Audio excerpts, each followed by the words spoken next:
Good day. Good day to you. Today I want to look at human pride and human ability and human achievement. We recognize each other. We have a personality. So we think of our identity, belonging, our worth, value, our significance, our influence, our contribution. Where do these qualities come to us? We expect others to be honest and we value integrity. Where do these qualities come to us? We tell people keep your word, which means keep a covenant in marriage, in work, in the work quality. These qualities and character attributes have come to us from God's communicable attributes. Why do I say God's communicable attributes? Because there are God's incommunicable attributes, such as He is omnipotent, we can't be. He is omniscient, we can't be. He is omnipresent, we can't be. He is sovereign, we are not. So those are some qualities that He is apart by Himself, which is called transcendence. But there are other qualities. He is immanent, present in our existence always, and sharing with us His personality. So we need each other and we know each other in personhood. We are not just some flotsam. We are not just a few molecules with some arrangement. No. We have a soul created in God's persona. So we are personal entities. We don't evaporate. We are not as how we think. We are as He has made us. We need to know this. And then we have trustworthiness. And we value trust and trustworthiness, though we break it sometimes. Who said trustworthiness is good? There's a story about islanders whose method of succession was how they dislodged the present king and became the head of the tribe. And they chose the man who would most diabolically betray the friend and choose that person to be the next head. So when they heard the gospel story, how Jesus was betrayed by Judas, a close disciple, they all clapped their hands and cheered Judas. So the one who told them the story was shocked, said, why did you cheer Judas? They said, why? He's fit to be our king. That's the way we choose our king, how to befriend the king and betray him. So we can see without God how corrupt and degraded man becomes. So from God we have got our personality, identity, belonging, our worth and value, our desire to be significant, which are all good things, and share our life with others, keep covenant of marriage. Then we have learned from God fatherhood. We have learned from God sacrifice. This is not natural. Given to Darwin, sacrifice is not a trait that supports survival of the toughest. Sacrifice betrays you in a sense because you are giving of your life to someone else. The survival of the fittest theory would make you always want to be the top dog. So sacrifice, altruism, where did that come? Not from Darwin, not from survival of the fittest, not from struggle for existence. It has come from a higher order. It has come to us from God.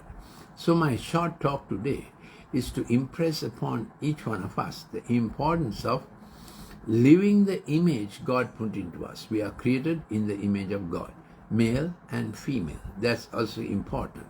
That's the genomic sex, and that's the biological sex, and that's how we are.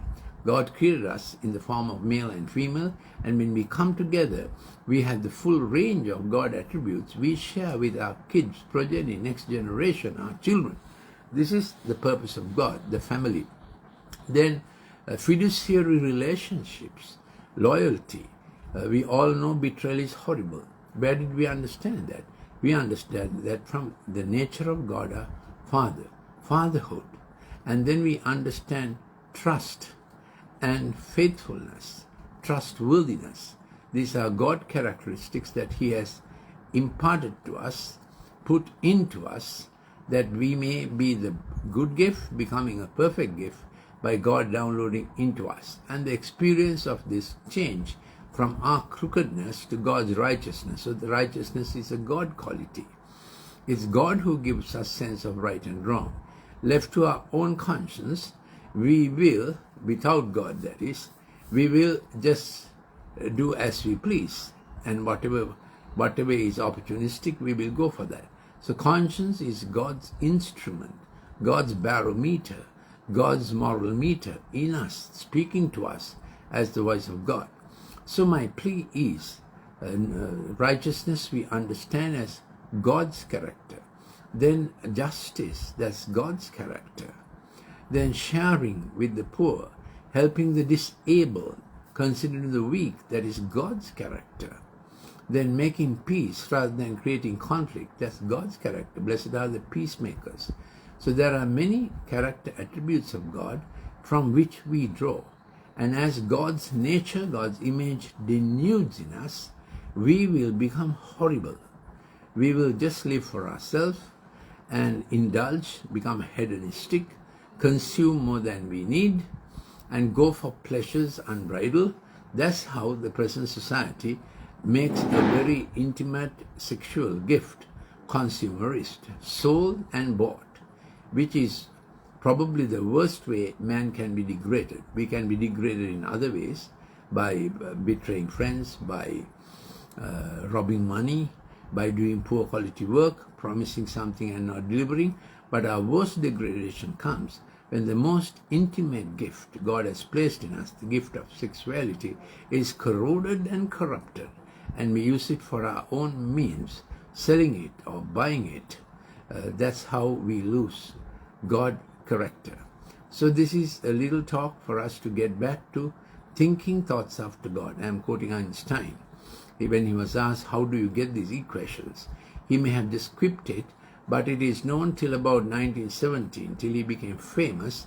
Einstein had some sense of believing, because he said, God does not play dice with his cosmos. God does not play dice with his cosmos.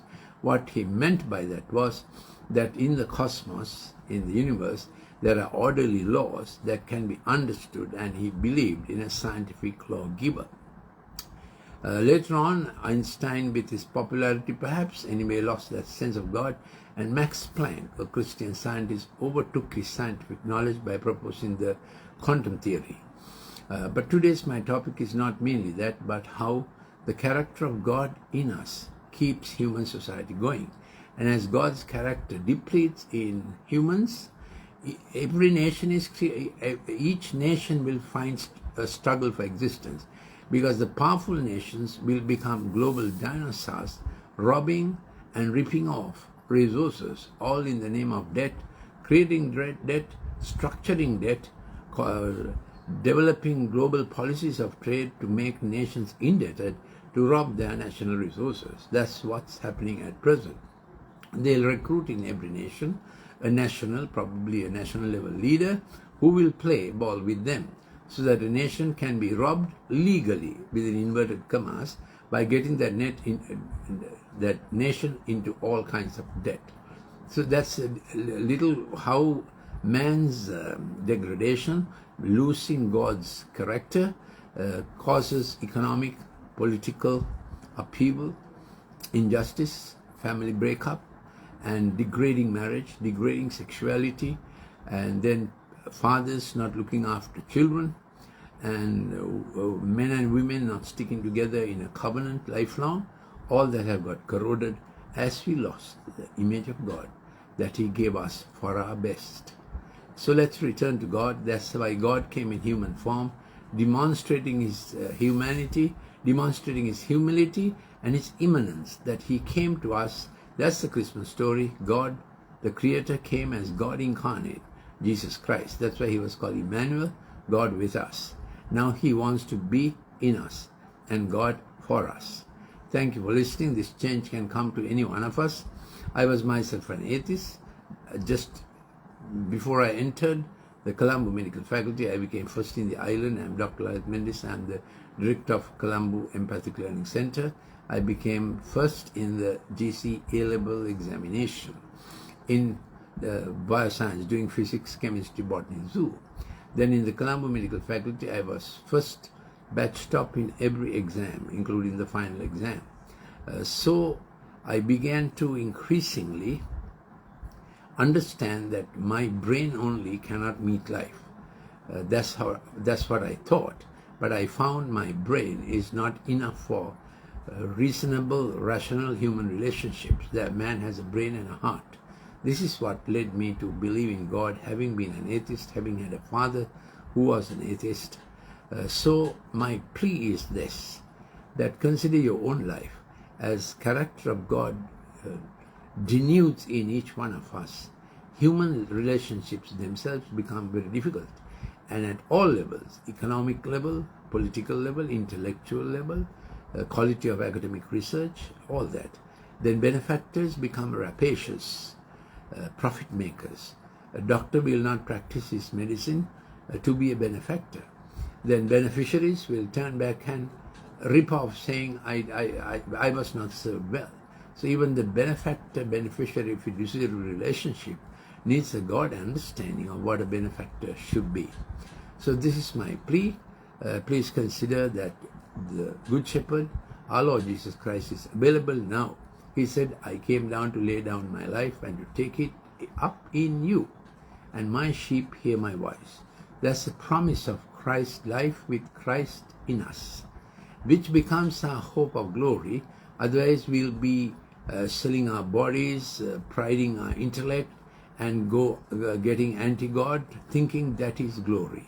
Glory is God's best in us, and we can have that without competing, without struggle for existence, without survival of the fittest. We can have God's best in us. That would be glory. Thank you for listening.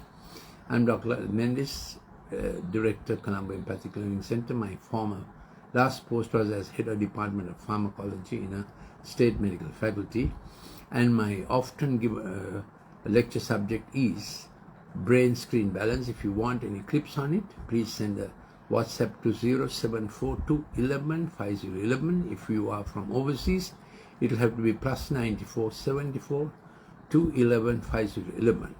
If you need an appointment for your kid on digital toxicity or learning disabilities, please give a telephone call to 077-151-2801 for a cost-free consultation.